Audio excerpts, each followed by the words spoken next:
Hey everyone, welcome back to my channel. In today's video, I'll talk about life in Canada as a student. Are you planning to coming to Canada as a student or any of your friends or family members? Then you should definitely check out this video because I'm gonna share some valuable information that you need to know before making that decision. I'll also talk about whether you'll get a job or no once you finish your study. So let's get into the details.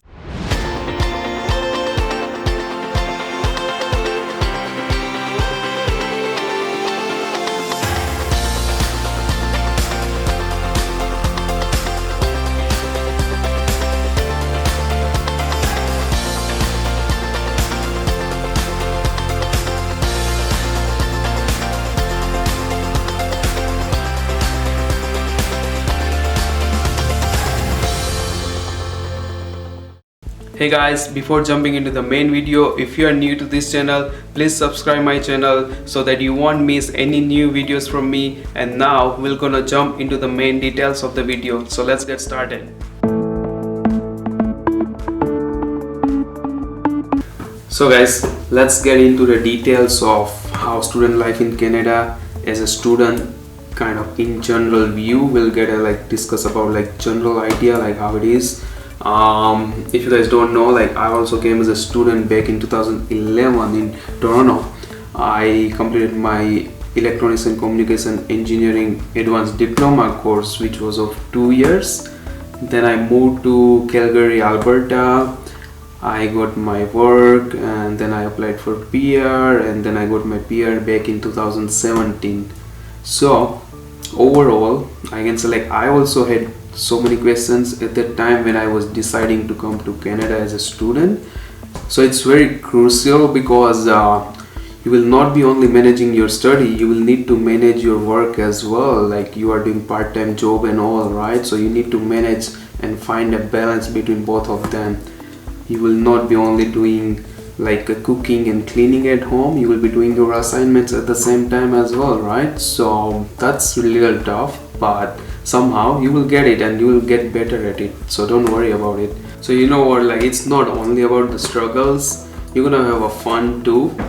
You're gonna end up meeting so many new people over here at your workplace, at your college, right? So some of them will become your friends for life as well. So we are not only talking about struggles over here, you will have fun time as well. You will meet so many new good people, right? You will have a Canadian life experience as well. So overall I think it's a good package, it's a good choice to come, right? Because at the age of whatever you are right now, you already have some experience in your country. Why not get some new experience in life, right? So one more thing I want to point out to you guys is classroom culture. Over here you won't see that much strict classroom culture over back home. So in the starting, even I felt as well, when you come it's little tempting because professor not gonna force you or tell you so many times to attend the class. Then you will feel temptation, okay, let's bunk the class, let's have fun outside, right? But just be careful, little mindful, right? Because at the end that no one gonna tell you, no one gonna force you to sit in the class, right? You need some attendance to appear for exam as well. So just be careful, have fun, but just finish your class and practicals on time and then go outside for fun. So just on a small note, it's a very small thing, but I think so many people misses out, and just it's a new environment, new vibe, right? So many people think, okay, let's have it fun, no one cares over here, but at the end it's our money, right? It's our fees. If we fail, then we have to pay double, right? So don't do that, don't be that guy, okay?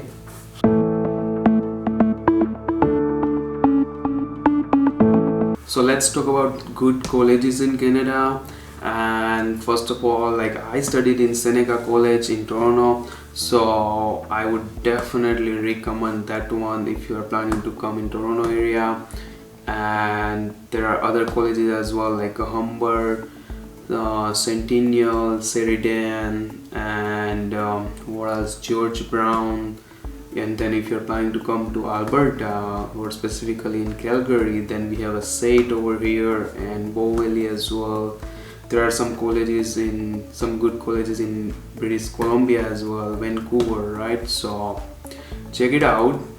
But if you're planning to come to Toronto or Calgary, I mentioned some of the colleges, like especially they are good for business courses and engineering courses and all, right? So there are more, but then also depends on like what's your priority, like where you want to go, what kind of study you want to do, right? So I'll still put some links in the description below, and I'll put all the names. So if you guys want to check it out, you can check the description and follow the link. Okay.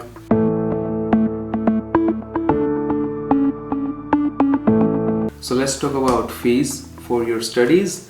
And I think one of the most important thing when we are deciding to go abroad for our study, so on an average it's around 12,000 to 14,000 Canadian dollar for a year.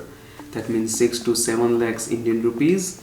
And if your course is for 2 years, that means 24,000 to 28,000 Canadian dollar for your 2 years. That means 12 to 14 lakhs Indian rupees. So that's an overall estimate, and it's for mostly for the business course and the engineering course, and it will vary depending on the course size and the type of course and the type of college where you are studying and which city are you in, right? So but I think it's a fair enough estimate to tell you like it's around 12 to 14,000 per year.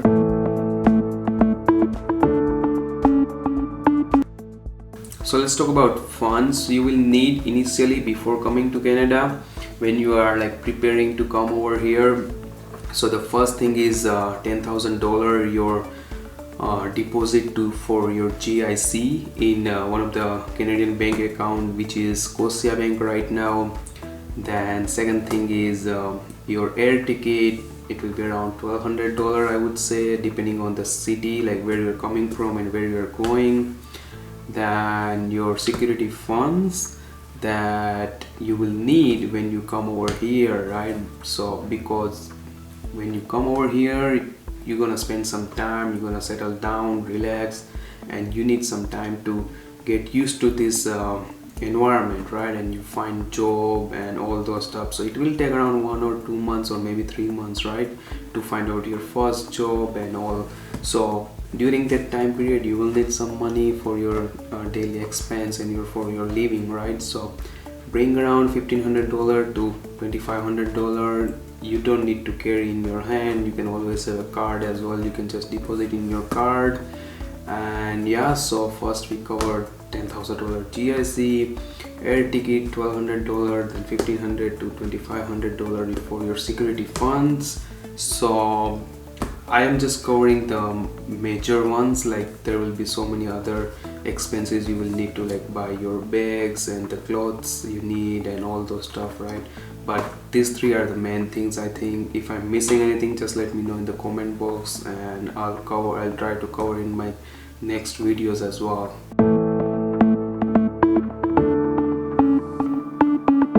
So let's talk about the funds you will need when you arrive in Canada, like when you have already settled down now, you are going for your study, you started your part-time job. So now how much money you will need for your monthly expenses.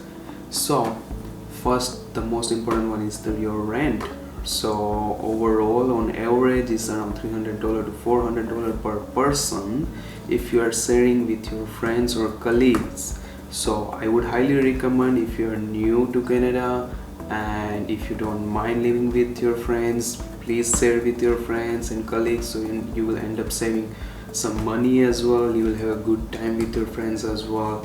So let's put around $300 to $400, so let's put $350 aside for your rent. Next thing is your grocery, your food, right? So you will need around $100 to $150 depending on your eating habits, but on average we can put it aside $150. Then third thing is your mobile phone bill. It will be around $50, so let's put your mobile phone bill $50. Then fourth thing is like any other things like your gym, your haircut and all other stuff, like let's put $100 for that one aside. So $350 for rent, $150 for your grocery, $500, $550 for your mobile, so $550, 100 for this other stuff, so 650. Then your utilities, some apartment or house covers utilities, some don't, so let's put $50 utility aside, so total 700. And one more important thing is your bus pass. So I think most of the Canadian cities, like, they have a bus pass system. You can purchase a monthly bus pass and then you can do unlimited traveling wherever you want to go in the city. So they also have a discount as well on the bus pass for student, but let's put it aside. Like, general rate is $100, just put it $100 aside, so it comes to around $800. So your monthly expenses plus or minus 50, 100 or maybe 150 depending on what kind of eating habits you have or where you want to live in downtown area. Even if you are going in downtown area, then definitely you're gonna pay some higher rent and maybe the utilities as well. So just be mindful, like, this is just an average, okay? So good thing is you can work 20 hours a week, which is part-time when you are studying, and 40 hours a week, which is full-time when you are on your summer break. So minimum wage over here is $15 per hour in Canada. So whoever is working part-time or full-time, doesn't matter, they need to pay $15 per hour to you. So if you do a math, like $15 into 80 hours for your month, that means $1,200. And we counted your monthly expenses earlier, right? So it's around $800. So if you do a math, like, you will end up having a $1,200 in your hand and your expenses are only $800, right? So you will have a fair amount of remaining cash with you, right? So it's a nice balance.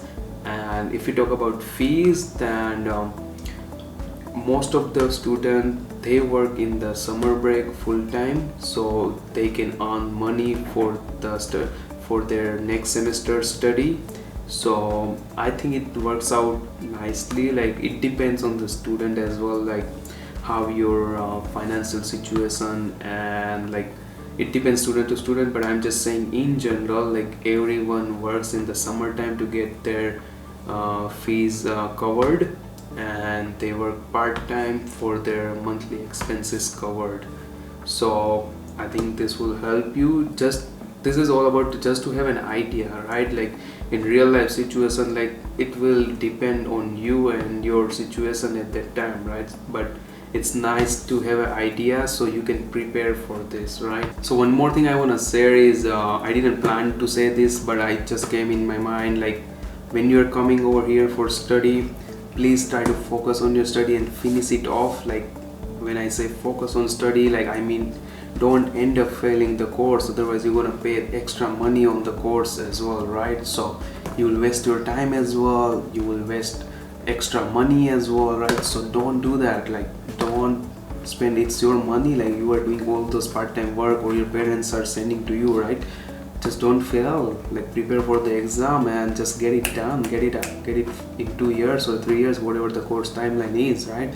Then you have all year for earning money, right? So I hope you get it what I mean. So because I have seen so many people, like, they're not focusing and they fail the course, they bring money from parents, or they work longer hours over here, and that's double the work. I don't like the idea. So I would highly recommend finish it off, just get it done, just get out of the table, right? So okay.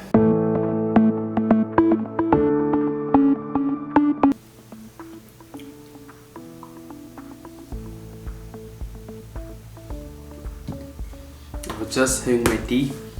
It's 7 o'clock over here, 7 p.m. Okay, let's get into the next thing, which is, okay, after doing all the study and all those stuff, good stuff, I got my graduation letter, I got my work permit. Now what about job? Like, I'm gonna get a job or no? And the answer is yes, you will get a job. As long as you can communicate effectively and you have the skills required to do that job, you will get a job. Finding a job is not a rocket science.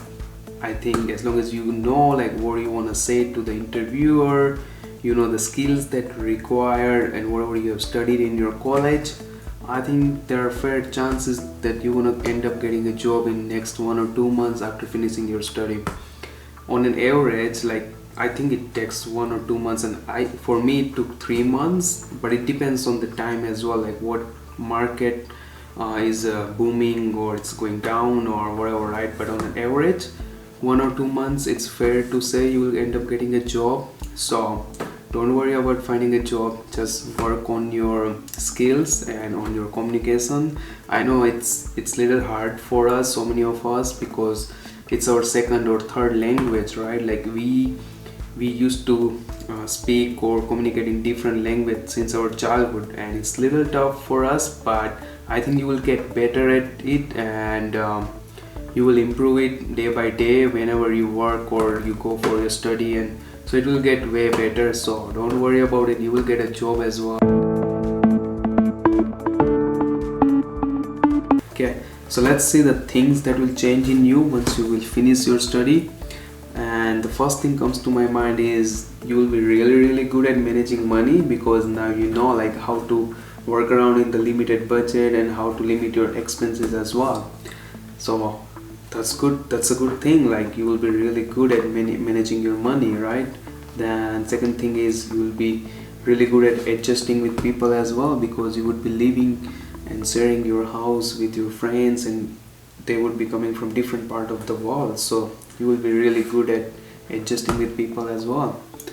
Then you will be more confident, then you will have some Canadian work experience. So overall, like you will grow as a person, like you will be more matured person once you will finish your study.